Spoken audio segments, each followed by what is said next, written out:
Welcome back. A quick look at sports now, and here's Olumide Macaulay.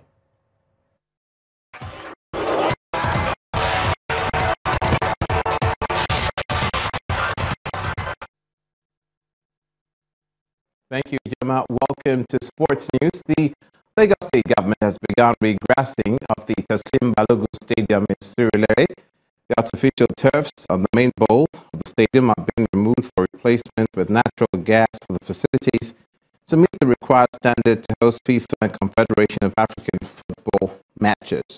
Chairman of Lagos State Sports Commission, Kweku Adedayo Tando, says the development was in line with the commitment of the government towards providing world-class sporting facilities.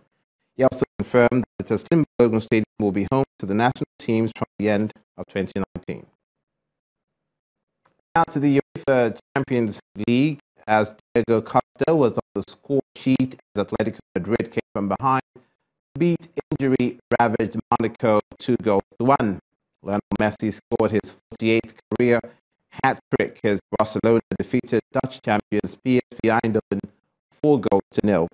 Late goals from Mauro Icardi and Matthias Vincino stunned Tottenham as Inter Milan celebrated their return with a dramatic win. Substitute Roberto Firmino scored a dramatic stoppage-time winner as Liverpool beat PSG in a 5-goal thriller at Anfield. Juventus winger Douglas Costa has been given a 4-match Serie A ban for his elbow attempted headbutt and spit on Federico De Francesco. The Brazilian was sent off during Sunday's 2-1 win over Sassuolo at the Juventus Stadium. He was caught on camera in a lengthy tussle with De Francisco, which included trying to lash out an elbow, then an attempted headbutt. As the pair continued to argue off the ball, Douglas Costa spat at his opponent from point-blank range. Staying with football, Ivan Gazidis will step down as chief executive of English football club Arsenal to move to Italy's AC Milan after almost a decade at the club. Arsenal Holdings plc have confirmed that Banai Venkatesham, who is currently the chief commercial officer, becomes managing director and will lead the club along with head of football relations Paul Sanelli, who was appointed as head of football. Gazidis' exit comes a month after American billionaire Stan Kroenke took full control of Arsenal by buying out Russian rival Alisher Usmanov, valuing the Premier League club at around $2.3 billion. Mr. Gazidis will now join Serie A side AC Milan to leave the London club with effect from October the 31st. That's it on Sports News. Ijama will be back with the rest of the news at 10.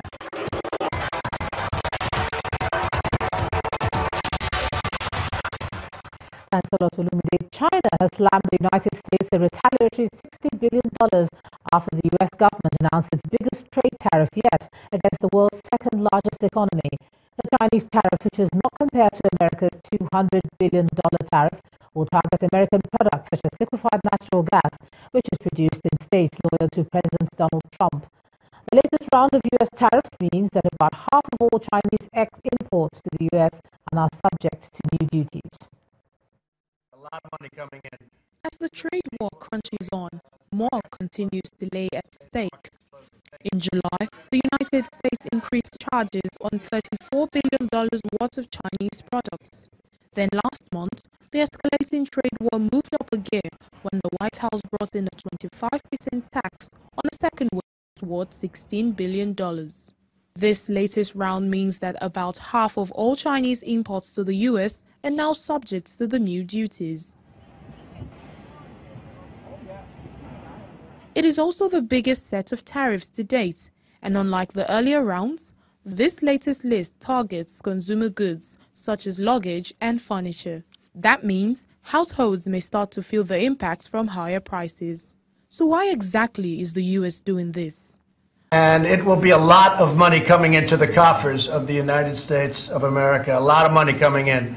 But you'll be seeing what we're doing right after close of business today. The market's closing. Thank you. The tariffs are expected to make U.S.-made products cheaper than imported ones, and so encourage consumers to buy American. However, many U.S. businesses are critical of the tariffs, with farmers, manufacturers, retailers and other industry groups forming a coalition to oppose the tariffs, calling them taxes on American families. An Italian priest has been kidnapped close to Niger's border with Burkina Faso. Father Pierguri Mahali had lived in Niger for the past 11 years and had been actively promoting the development of education, healthcare and the training of young farmers in the southwest area. Residents of Bomoanga village, more than 100 kilometers from the capital Niamey, say armed men arrived on Monday night and seized the priest. His abductors have not made any demands, but it's the second kidnapping of a European national this year in Niger as it struggles to defeat jihadist groups. And the main news again.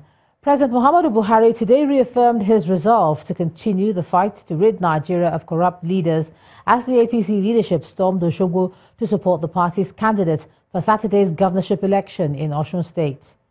Also today, opposition PDP kicked against INEC's ban on the use of smartphones at polling booths in Osun election, as INEC said its decision is to ensure credible polls.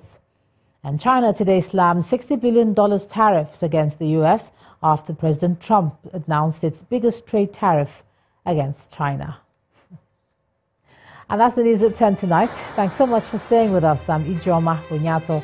You have a good night.